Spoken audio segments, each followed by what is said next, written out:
Hey folks, how's it going? This is Iron Seagull here, back with another video on Paralives. So this video that you're seeing right here is towards the end of a speed build of Lemoir, which is the clothing store in town. I'll leave a link in the video description below if you want to watch the whole thing from start to finish. There isn't really much for me to comment on here, except that they do have functional mannequins in the game now that you can buy the outfit from.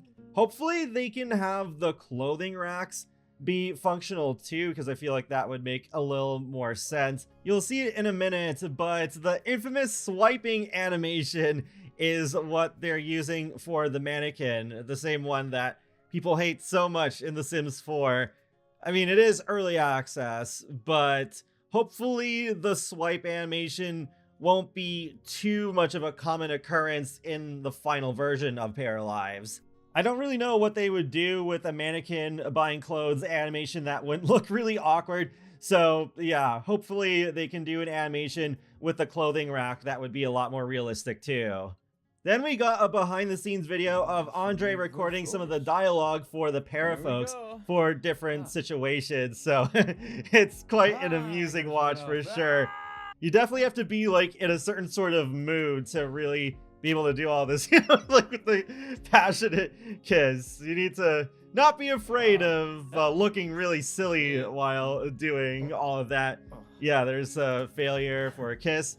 And then there's our first look at woohoo, I guess. It's called Getting Intimate there, but maybe it will have a special name. Maybe it'll be like Wahoo or something. I don't know. But there's a look at marriage proposal with it being successful. Proposal? How do you say forever loved one? Partner? Patani? It sounds like a pasta. Pukimi? Pukimi. Yuka. Pukimi? Uh-huh. So that's a really good example of the logistics that go into recording for Paralives, because you also have the factor of Parley, the fictional language. So it's not just simply saying it in English and making sure it sounds really good for the situation it's in, but you also got to translate it and not have it sound really weird at the same time. And there's the kiss fail and death by hunger.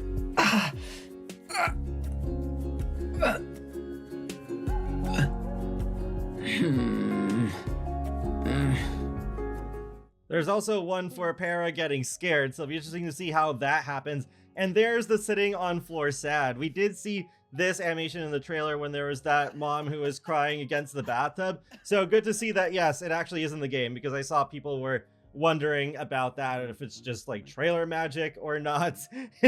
Yeah, shoot doggy. A very interesting one is death by smoke. I don't think we knew about this one, so sounds like then just being exposed to too much smoke from fire nearby can be fatal in Paralives. Should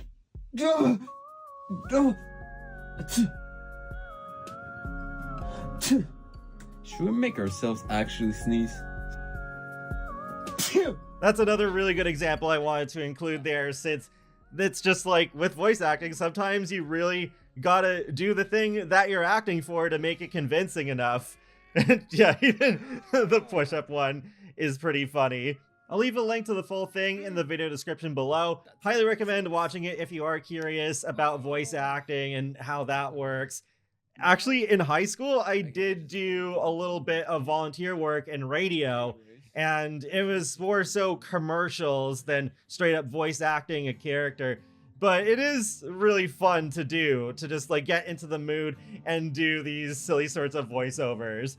One last post I want to go over is from today, where they asked us which of these houses would we want our parafolk to live in. So there's an empty lot number 1. Then we got this house that is just squished right between a couple other ones. Then we got, I remember that one from the trailer. I didn't realize that was going to be a residential lot, but it looks like it is above a shop. And then we got a really, really tiny empty lot in number 4. So that could be very interesting for a tiny home challenge. My favorite out of these is number 2, because I'm just so used to life sims being like, okay, we're in the suburbs with all these houses that they're not as close together as that, obviously, but it's just like, okay, you know what I mean? Just like the typical American suburb. So it is when we have the opportunity to live in something different. I think it's really interesting. So I think I want to try that one first, though the others are cool as well. But I'm not really much of a builder, though who knows? Maybe with Paralives, my approach could end up being really different when I actually get my hands on the build tools.